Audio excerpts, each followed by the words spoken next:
ભાવનગર જિલ્લામાં રહેતા આ ખેડૂતે પ્રાકૃતિક ખેતીમાં ટામેટાની ખેતી કરી। ભાવનગર જિલ્લા સહિત સમગ્ર સૌરાષ્ટ્ર તેમજ ગુજરાત રાજ્યમાં ખેડૂતો હવે દિવસે ને દિવસે રાસાયણિક ખેતી છોડી પ્રાકૃતિક ખેતી અપનાવી રહ્યા છે। ખેડૂતો પ્રાકૃતિક ખેતી અપનાવી તેમાં અલગ અલગ પાકોનું વાવેતર કરી સારું એવું ઉત્પાદન મેળવી રહ્યા છે।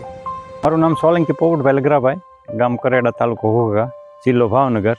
અભ્યાસ મેં 7 પાસ કરેલો છે અને હું પહેલેથી જ 7 પાસ કરીને પછી ખેતી હારે જોડાયેલો છું અને 2014થી મેં આ પ્રાકૃતિક ખેતી કરીએ છીએ।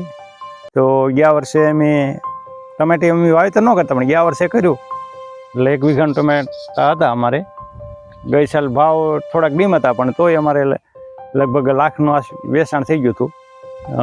અમારા ટમેટા છે એ બધા અમદાવાદ જાય છે અને અમદાવાદમાં અમારે દર વર્ષે 12મા મહિનામાં સૃષ્ટિમાંથી એક મેળાનું આયોજન કરે। ખેડૂત બધે પોતાની પ્રોડક્ટ લઈને વેચવા જાય તો એને 4 દિવસનું હોય, એટલે 4 દિવસની અંદર અમે ઘણું બધું વેચાણ કર્યું હતું। 4 દિવસમાં અમારે લાખ રૂપિયાનું વેચાણ થઈ ગયું હતું બધી પ્રોડક્ટનું। એટલે આ રીતે અમે ગઈ સાલ કરી હતી, એટલે આ વખતે થોડીક આગોતરી ટમેટી કરી છે। અત્યારે ટમેટા બેસી ગયા છે અને લગભગ 20 દીમાં પાક શરૂ થઈ જાય। કેટલા વીઘામાં આ વર્ષે વાવેતર છે અને ઉત્પાદનની કેટલી આશા? વાવેતર તો બહુ ઝાઝું નથી, 1 વીઘાનું વાવેતર રહેશે પણ ઉત્પાદન સારું આવશે। ગયા વખતે અમારે ઉત્પાદન બહુ સારું થયું હતું, એટલે ઉત્પાદન તો લગભગ 50,000 જેવું થઈ જશે। માવજત કેવી રીતે રાખો?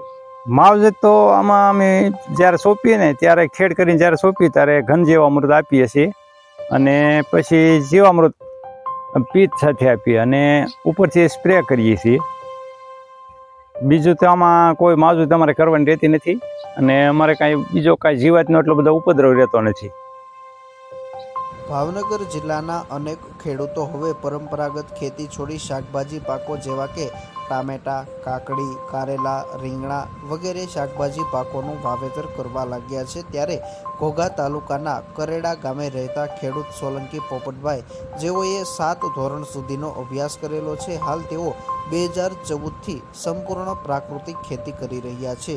પ્રાકૃતિક ખેતી અપનાવી તેમાં અલગ અલગ પાકોનું વાવેતર કરી સારી એવી આવક મેળવી રહ્યા છે। ત્યારે ગત વર્ષે તેઓને ટમેટામાંથી સારું ઉત્પાદન મળતા આ વર્ષે ફરીવાર અંદાજિત 1 વીઘાની આસપાસ જમીનમાં ટામેટાનું વાવેતર કર્યું છે।